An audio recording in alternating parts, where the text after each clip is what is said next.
Good evening, Internet, and welcome to a new Top Shift. Top Shift number 21, in fact.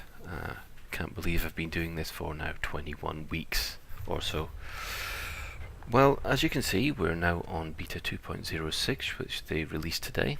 There's been new updates to the netcode to mostly get over a couple of issues with the transitions. You know, when you move from frame shift to real space and from hyperspace into frame shift, etc., etc. They have been looking at this in a great deal of detail because it is a fundamental part of the game. You can tell the difference really if you're in a bad populated area when you compare it to the solo play, because in the solo play the only communication that your client has is with the server to say this is what's in the system. So you don't have this bit of a pause coming out of frame shift or hyperspace. They are working on this, and I must admit, over the last couple of iterations, it seems to be getting more stable. We'll find out more when beta 3 arrives. Now, beta 3 is due at the end of this month, and there's supposed to be a whole load of extra features that's coming in with it, including multiple ships. They've definitely announced multiple ships. Now, this is where that I have one in this case. I have my Eagle here, which we will come to in a second. But if I have enough cash, I could have another ship stored somewhere else. Oh, hello. If you hear in the background, the station's just opened fire on someone. Don't know who. Boom. And that's the end of them. Yeah, multiple ships. So I could decide that actually what I'll do is I will keep my Eagle in this glass house settlement, and if I have a Cobra here as well, then I'll just take my pilot, go sit in my Cobra and do whatever I've got my Cobra equipped to do. Now, originally you used to have, I think they said they were going to only have about 3 ships per player. Now they've gone and changed this, and you've got as many ships as you can have. The caveat to all this is that, and it makes sense this, when you have your ship, you've got to leave it where you swap out to your new ship. So if you leave a ship in Sol, that old ship will stay in Sol until you come back and swap it out again.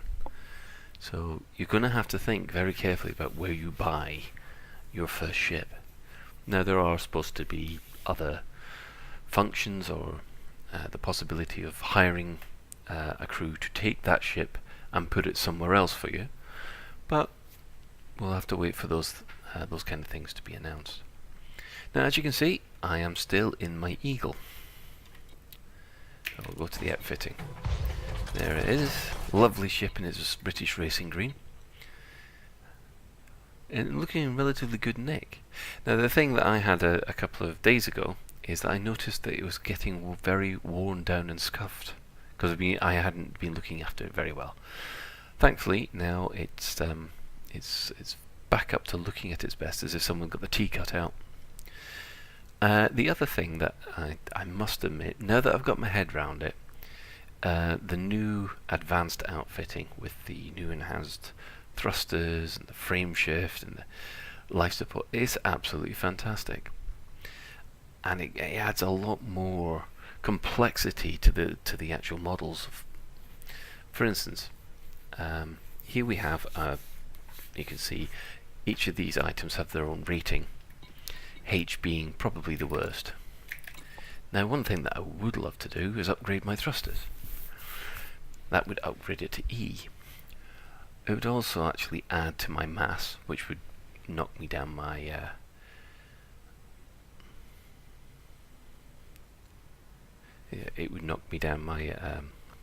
jump range. But as long as my mass is under, my current mass is under the maximum mass, I should be fine. But the fact that you can upgrade your thrusters, the fact that you can upgrade your power plant, which I did manage to do, by the way. Here it is.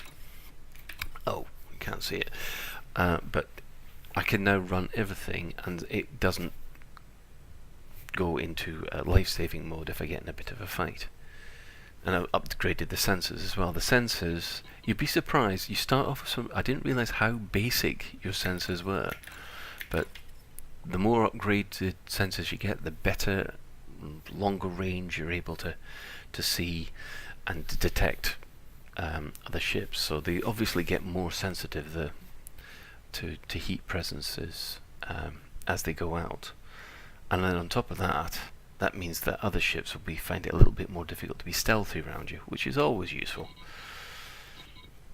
So you can see here, I've upgraded my cargo rack to 4 tons, and I've still got my basic scanner. And here are some things that you can actually buy now. Got a standard docking computer, don't want to worry about that. Hatch breaker limper controller. Now this is for piracy. Basically you can steal other people's cargo as long as you've knocked their shields down. Now I haven't had a chance to do that yet, although I must admit I'm looking forward to being a bit of a pirate.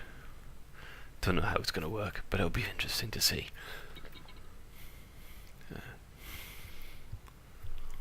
Oh, and this one here, if you look, it says it can... Oh no, that's a shield generator. Here we are. Can hack and unshield his target's hold and cause a target to be ejected, which, you know, that sounds really, really good. And there's further... Oh, look at this. This is the advanced discovery scanner. Obviously, I have a basic discovery scanner at the moment, but look at the price. 1.5 million credits. Jog on. It's the same with the shields.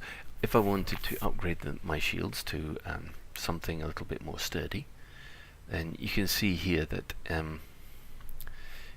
oh, this is one thing that it does allow you to do, is compare, which is very useful. Class 1 mass uses up less mass, draws a little bit more power. Oh, hang on, where is my shield generator? You can actually compare and contrast. If I go and find my... here we are, shield generator. So if I come down the bottom here... Well, it's got the auto field maintenance unit. That's pretty useful. But I'm not going to use it. So we've got a shield generator here, which is Class E. And you compare that. Now I have a Class 3 shield generator, so I want to keep that. Even though the mass here is less, the power draw is less. Well, the power draw is more actually. But if you look at the shield optimum and maximum, it doesn't look that great. So you wouldn't want that. This one here, however, again,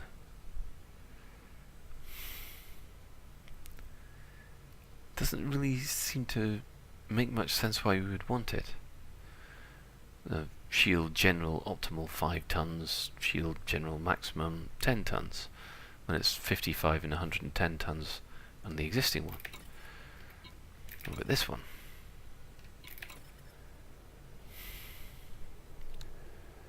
Doesn't seem to be all that good. So it looks like what they've done is given us a rather good shield generator to start with.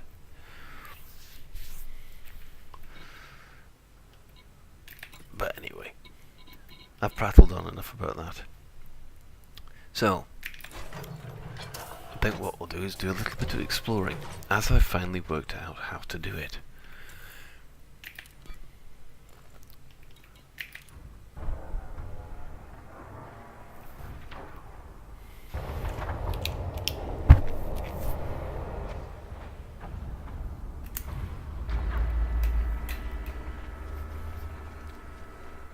Go. Oh. Now sometimes that blast shield in front doesn't flatten as it should, which I really ought to raise a ticket about that. Well, they might have fixed it in 06. There did seem to be a lot of problems with 05, but like I said, they were testing netcode at that point. Now ahead we have a hauler that's coming in. Hello, Mr. Hauler. There we go. And up ahead, we have a Viper doing his system scans and so on. But we're not interested in that. So, if I select this unknown area and head towards it, like so.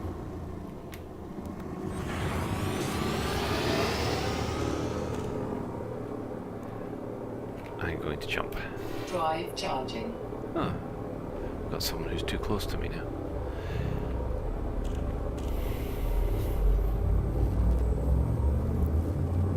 Four, three, two, one. Engage.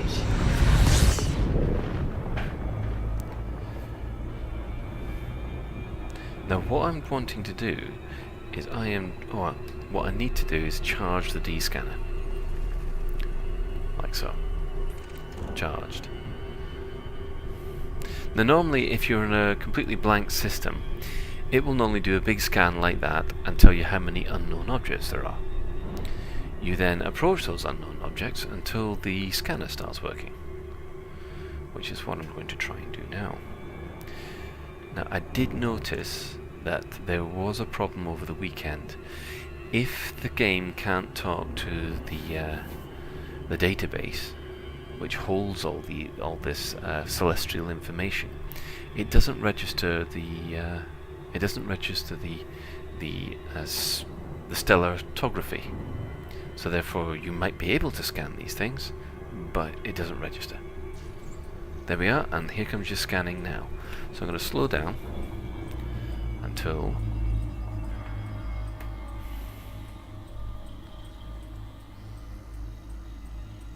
you can slowly hear it build in the background.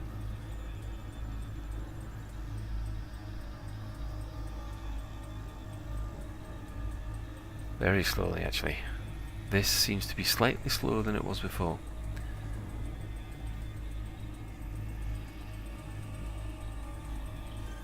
And there we have it. So there is LHS 355A3.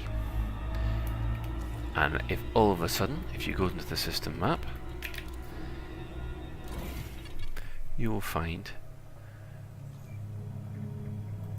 we now have a high metal content planet which is there. Now that's added to your internal database, and it also means that the value that you've got for your data has just increased. So if I go for that, oh, that's a hauler. We don't want the hauler. What about that one? Oh, it's a Viper. Where's he going? There's unknown. So I'll fly towards that until all of a sudden the scanner kicks in again. And this is effectively how you scan a system. You can also see in the scanner down below that the item that you selected, because it's unknown, is displayed a different colour from the others.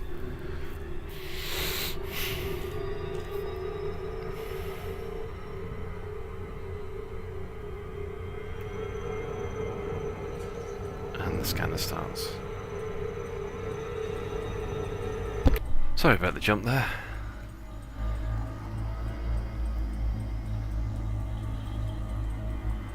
Small child decided to interrupt me while I was recording. And there we are, LHS A7. Now there's two additional unknown things there, so let's have a look.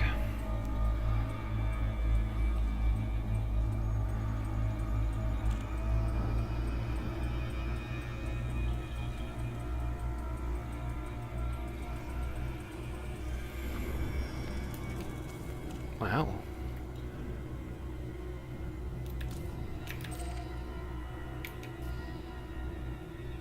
So let's have a look at the system map for that then.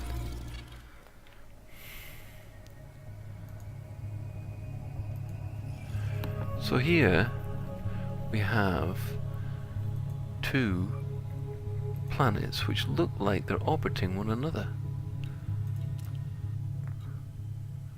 Oh, and this is another thing that I have to show you. Now, when they said that there was now 500 systems, we're right at the very tip of what we call the big pill here. So that's the big pill. There's about 500 systems going all the way to the other end of that cylinder. And you think, wow, that is a lot of playing area. And you can see down the distance there's Sol, there's Pollux, and I've been to Arcturus, which is that absolutely massive star. There's a massive star there. 25 times the size of our own sun, and you can see it when you jump into the system. It's absolutely awe-inspiring.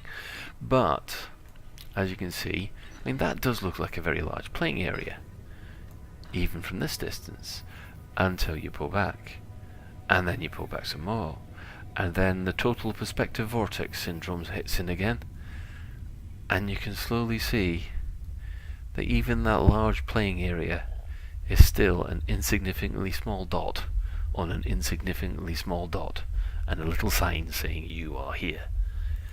It certainly makes you feel inadequate. So,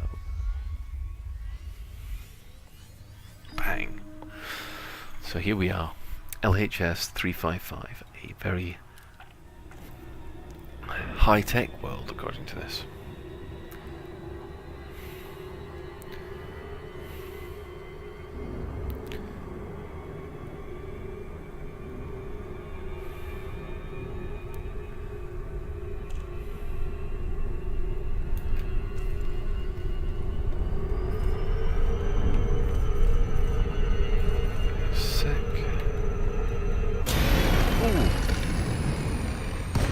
Look at that! A planet sneaked up on me.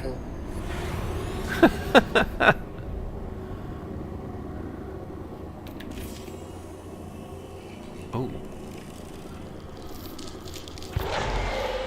Heatsink deployed. I also didn't mean to actually drop the heatsink there. So we're now around orbit of LHS 355A8. Which is this planet here. And you couldn't see it, or I couldn't see it, because it was completely hidden in shadow by the sun. And up ahead is its sister planet, A7. Now these are 19.6 million meters apart, so they're quite close in stellar terms. So they're obviously a pair of dual planets spinning round each other, a bit like the Earth and the Moon does, going round in their orbital path. And this is one of the things that is fascinating about this game.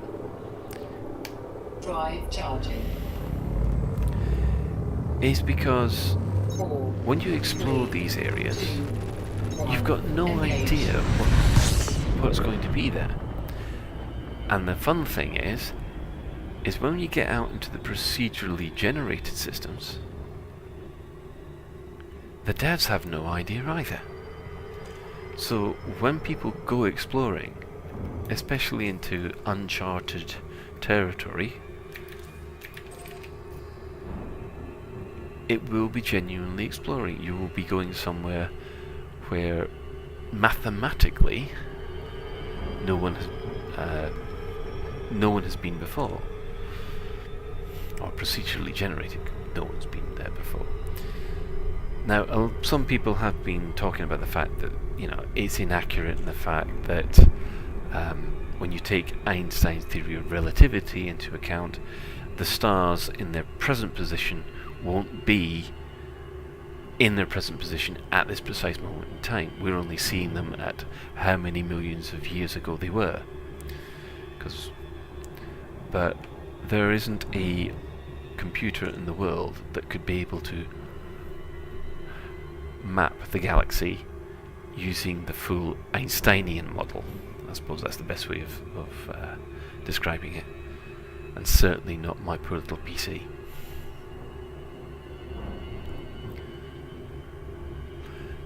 This week I did manage to post off to David Convery his prize of A Tales of the Frontier.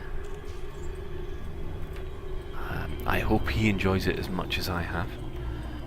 I just finished one of the stories in there, Blood is Thicker Than Water. A very, very enjoyable tale about slavery in the Empire. To tell you the truth, the Empire seems to me to be a kind of very, very odd, strange, odd place to be.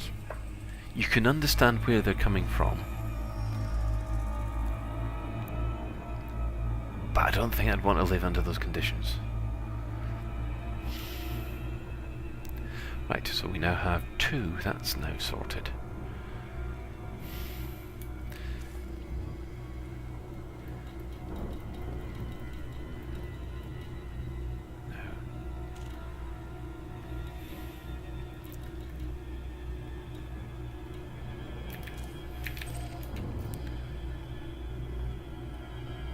Is that star mapped? The star is mapped. But if we go into the system view, there's a second star. You do wonder if there's anything around there. Now the one thing that I do have a little bit of an issue with in this is the fact that you can't actually select your target from here. It's unknown, it's a class T dwarf star.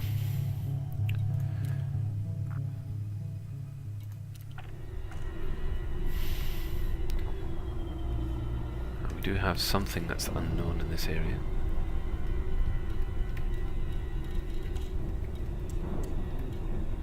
So LHS 355A, it's bound to be called B or something.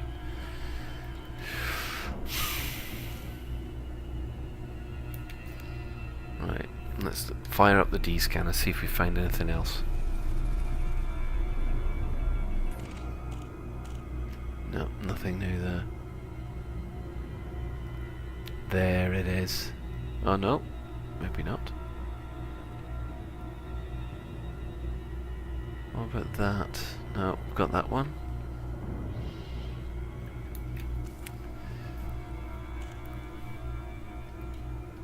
Two, three.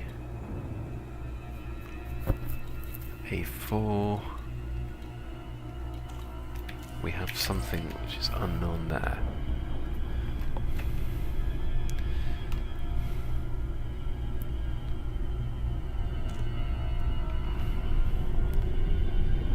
Few things that are unknown here.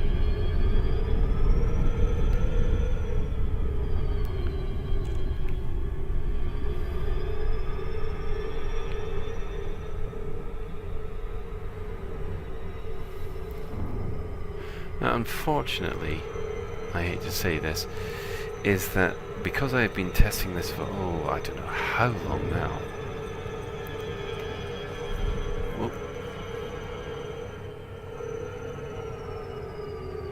I'm beginning to get a little bit of burnout. And having done a little bit of soul searching about this, I think I finally realised why. Mostly because even though all these fantastic features have been going in, the game at the moment still doesn't feel very elite-y to me. Now, what I mean by that, here's another unknown while we're doing this. What I mean by that is that, well, first of all, the rankings aren't increasing when you do kills. Now, that's quite simple because they haven't implemented the system yet, so every player is automatically harmless. I've got no problem with that, but it does. You'll be surprised how much of a motivator that is when it comes to actually getting involved in some of the conflict zones or going bounty hunting and that kind of thing. The main problem that you do have at the moment is everybody's just trading. I mean, I'm doing a bit of exploring, that's quite interesting, but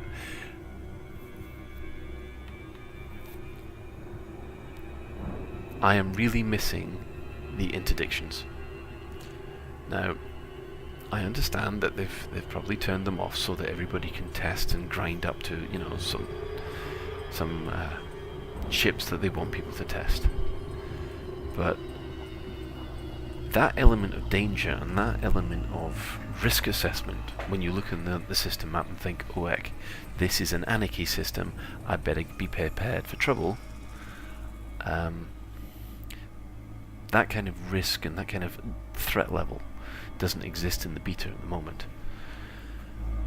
I mean, you can understand it to some degree, because they're wanting to test it. They're not wanting people to complain when their 50,000 credit haul gets turned to scrap by a bunch of Cobras. But for me, I'm kind of missing it. And I do want that kind of thrill that going into a anarchy system should be something that you're scared of doing. You don't really want to unless you have to.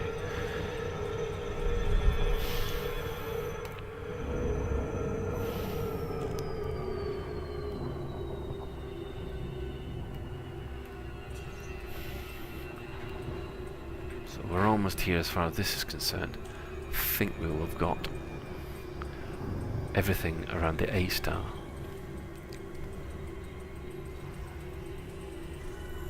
There we are. 10 out.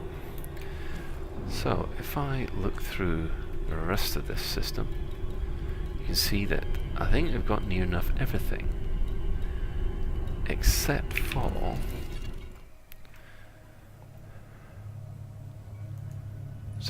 icy planet. Yep.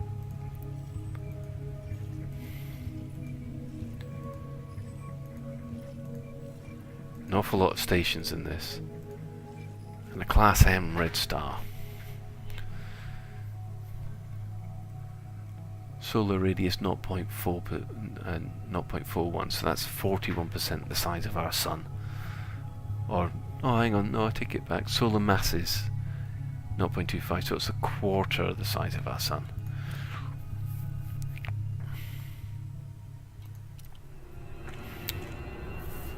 But looking about, I have no idea how the heck I can select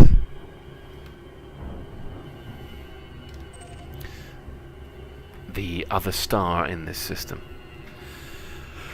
But going back to my point,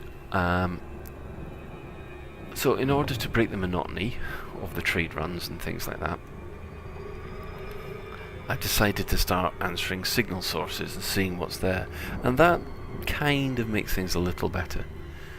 It's just a little bit of a grind to sort of approach a signal source and slow down to jump in. And you never know what you might find. You might find a pirate. Last time I came across an elite rated anaconda. I would not recommend engaging if you're a little piddling eagle.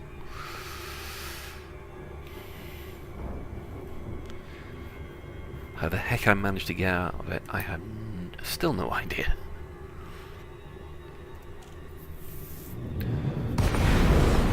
Oh, we got something. What have we got? Oh, Type 9 Heavy. Now, tech wanted, good price is asked, no questions. Now what you could do here is you could actually sell, if you had any illicit cargo, you could actually sell it to these guys. I haven't actually managed to do that to anything yet, but how you do that, I've still got to find out.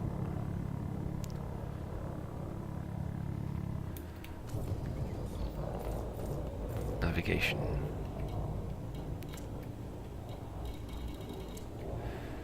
So, well, not much left, so let's see, have a look at the galaxy map and see where we could go next.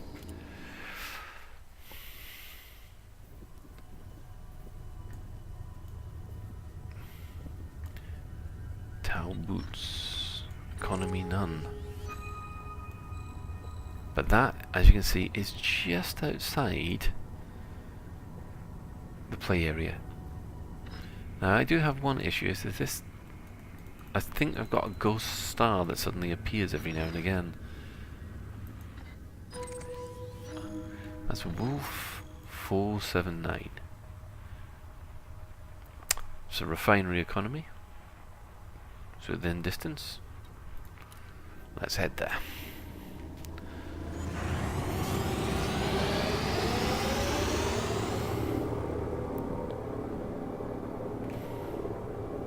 Drive charging. As you can see, all my dashing about and scanning has used up an awful lot of my reserve, which is the thin line above the fuel. Sorry, just below the fuel. 4, 3, 2, 1. Now, from L355, I managed to pick up a heck of a lot of astronomical data there. Which means that if I did sell it back to the library... Oh, look at that. You can see all those fantastic solar flares there. Let's have a closer look at that. I must admit, one of the first things that you do every single time you come out of a hyperspace and look at the new sun that you've just come across, I dare you not to go, whoa, because they are pretty spectacular. Now, I have everything in here because I've gone and bought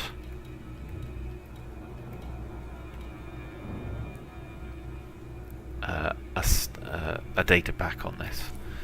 So what I'm actually going to go for is I'm not going to go for anything here. I am decided to go to Arcturus and show you all the biggest star that I've found so far. And even from this distance, you can actually make out how big that star is compared to all the other little dots about there. That is 8.25 light years away, and it's still that bright. Drive charging. So just imagine what it's going to look like when we get there.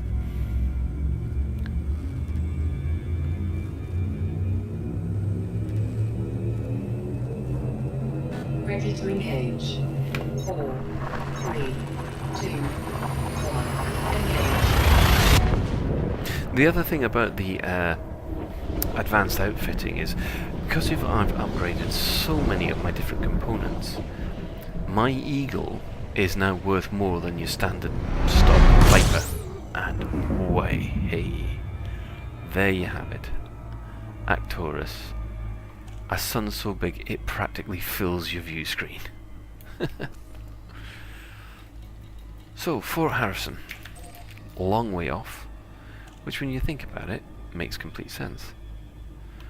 Oh, and we have a commander here. Commander Adrian Zeus. Hello, Commander Adrian Zeus, you are on top shift, so I'll say hello to you.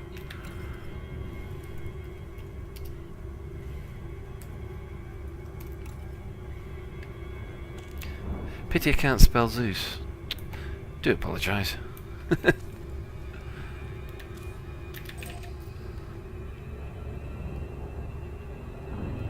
Here we go. And this is interesting. Can I beat him there?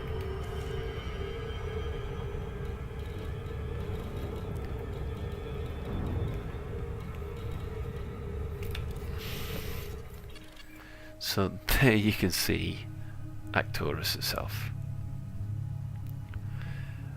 It is solar. It's got a solar mass of 1, but a solar radius of 25. That is 25 times our sun.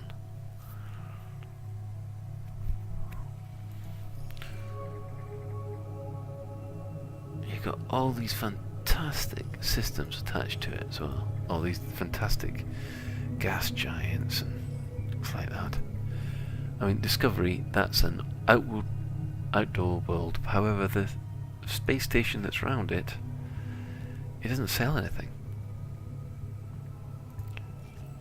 Fort Harrison, however, does sell things. It exports fruit and veg. Fruit and veg is good. And it also exports beer. There you go. Oh, hang on, have we just gone past it? Well, I think we have. I was too busy looking at the pretty map.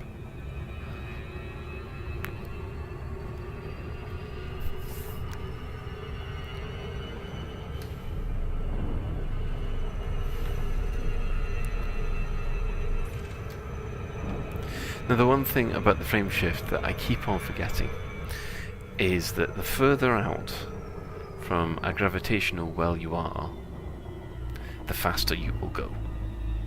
That seems to be the trick with it. So if I go up to about 2 times the speed of light and reduce my... take my hand off the control here and try and come in at this speed, I should be fine.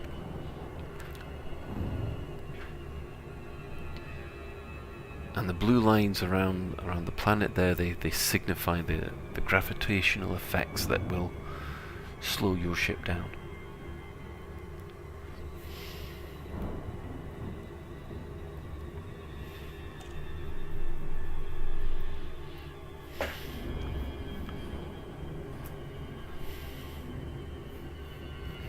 I mean, as well as Tales of the Frontier, I am about halfway through a fantastic elite book by T. James called Out of Darkness, all about a private police officer or private investigator who is doesn't realise it that she's being played by some big shadowy force in the background. And I must admit, I am thoroughly enjoying this. It certainly seems like a really good whodunit, or what done it, or where the heck we're going with it kind of story. So I would recommend that. It's only available on Kindle at the moment. I do believe a paperback is coming soon, but way, wow, there is Fort Harrison, all right. What kind is that? That's an Orbis. Mind you, I better be careful. I don't want to hack into the spinning rings. Now, what next is coming in Beta 3 apart from the multiple ships? Well, we do know that the Imperial vessels will be suddenly making an appearance. Does that mean that we'll be able to reach part of the Empire? Well, would like to think so. You can only speculate at the moment.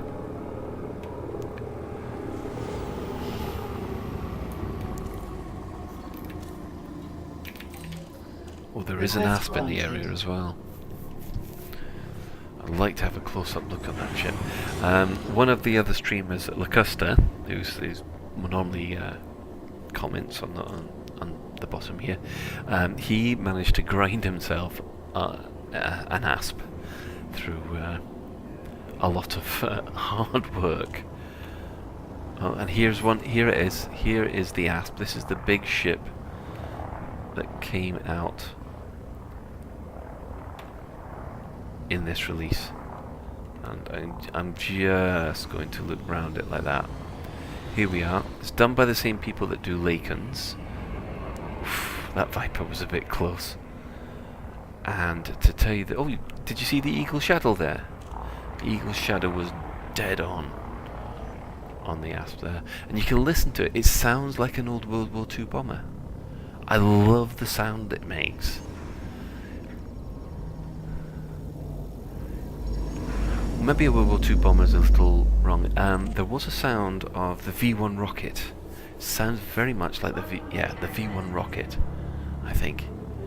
It's got that kind of sort of deep throaty, this is a heavy fightery ship, don't mess about. Warning. Landing gear not deployed.